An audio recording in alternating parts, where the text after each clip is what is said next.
Hello and welcome to SSB Crack Exams. This is Hemant and now we are going to discuss the most important defense updates of India and abroad that will help you in your preparation for various examinations.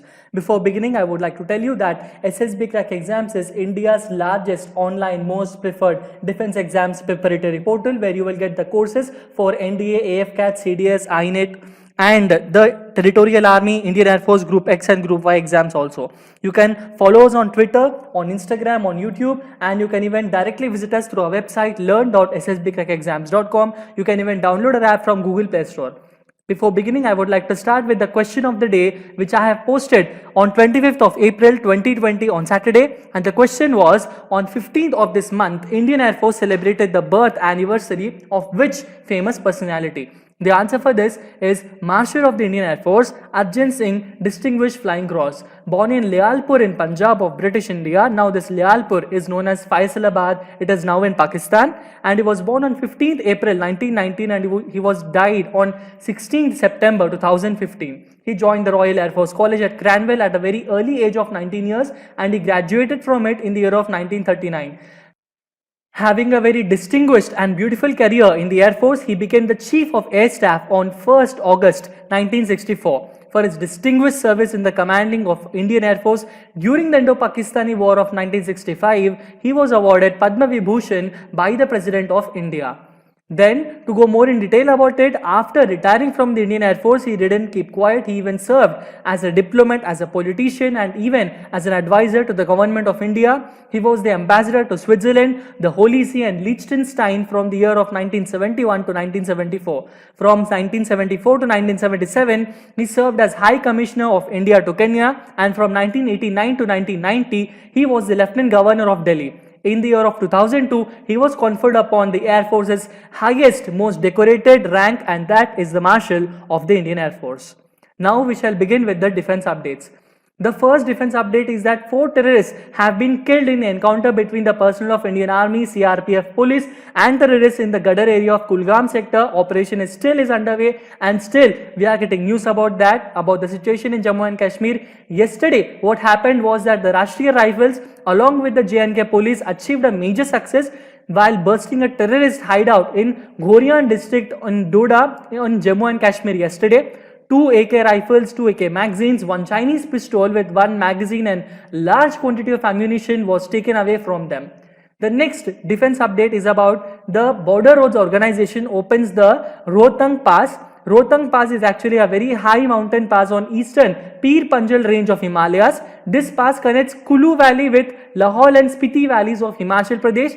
This is around 51 kilometers from Manali. BRO opened this pass, thereby facilitating the moving of people and any other kind of essential commodities. Very advanced, it is about 3 weeks in advance despite the COVID-19 lockdown. The next is about the situation in Assam, where Indian Army's Eastern Command along with the Assam Police have neutralized 2 cadres of Dimasa National Liberation Army at Dhansiri Forest in Karbi Angog in Assam on 24th of April. 1 M16 rifle, 1 AK-56 rifle and a lot of ammunition was also recovered.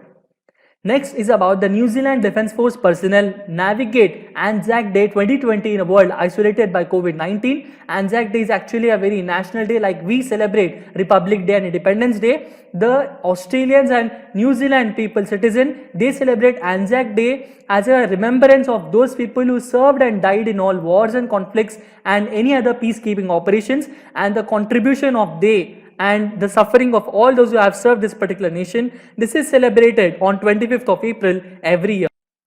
Now we shall go for the next update, and that is Britain boosts arms sales to repressive regimes by 1 billion francs. The reason behind this is that the campaigners, they condemn the government. Many lot of campaigns have been making up and they condemn government and defense exporters of accusing selling weapons to the states which have a very poor human rights records. An increase of more than 300% of sales has been condemned by arms control campaigners who accuse government of putting efforts before human rights. Okay, the next defense update is that several Israeli missiles have been intercepted by Syrian air defense.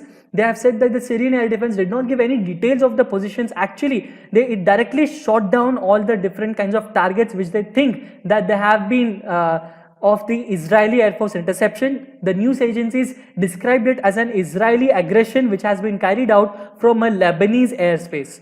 Next important update is that the US officially launches next generation missile interceptor program. The US Missile Defense Agency MDA has been extolling plans for the next generation interceptor for the ground based mid-course defense systems. And eventually 2 companies will be selected who will compete for the right to build the interceptor. 2 companies have to be selected, and according to Research, Development, Acquisition Agency and all about the ballistic missile defense systems of the US, this particular system will be the most advanced system in the world if it will be coming up forward in the future. Next important update that we are going to consider is about the Royal Australian Navy and the US Navy. Both of them join forces in the South China Sea patrol, and the Royal Australian Navy frigates HMAS Parramatta began sailing with Ticonderoga class guided missile US cruiser USS Bunker Hill, then rendezvoused with amphibious assault ship USS America and Arleigh Burke class guided missile destroyer of USS Barry on 18th of April. This is a very good update that we are seeing up. Next important to go more in detail about this is about the operations with Parramatta have included integrated live fire exercises, coordinated helicopter operations, small boat force protection drills, command and control integration, maneuvering interoperability, and all many number of things have been conducted, and moreover 2,000 US sailors and marines had the opportunity to observe or participate in these combined exercises.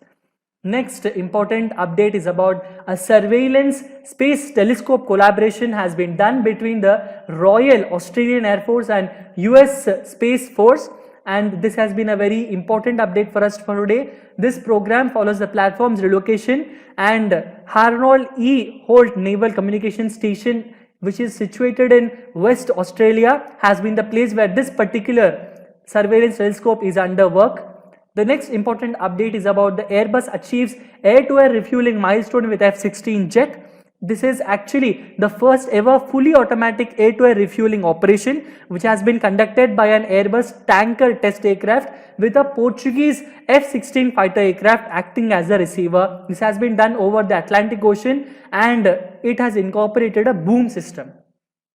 Next important update is that the Orbital UAV and Northrop Grumman inked deal for vertical takeoff and landing hybrid engine, and this engine is a very important one that they have been considering. And what, as per their words and terminology, they have said that all of these are done so that the products meet the evolving needs of the tactical unmanned aerial vehicle market.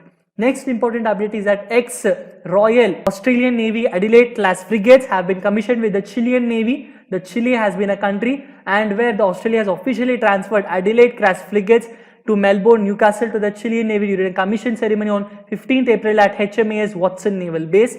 To get more in detail about this, I would like to tell you that all of these have been very important, and these 2 frigates are undergoing a very basic refit at Garden Island Shipyard in Sydney. Now we will have a very quick review of the topics which we have discussed. The first question is, who among the following assisted Jammu and Kashmir police in achieving major success by bursting terrorist hideout in Ghorian district Joda of Jammu and Kashmir yesterday? The answer for this is Rashtriya Rifles.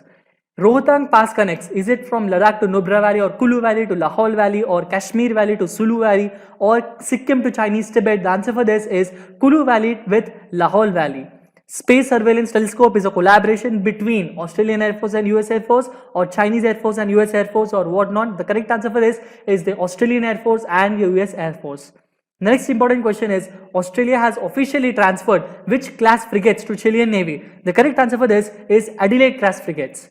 Anzac Day, which is celebrated by New Zealand and Australia, is celebrated on 25th of April every year. Now we will have the question of the day. The question is, who became India's first ever woman flight commander? Is it A. Shaliza Dhammi, or B. Anjali Gupta, or C. Avni Chaturvedi, or D. Bhavna Kant? The answer for this I will be providing you in the next session. Until then, please subscribe to SSB Crack Exams. Stay home, stay safe, and Jai Hind.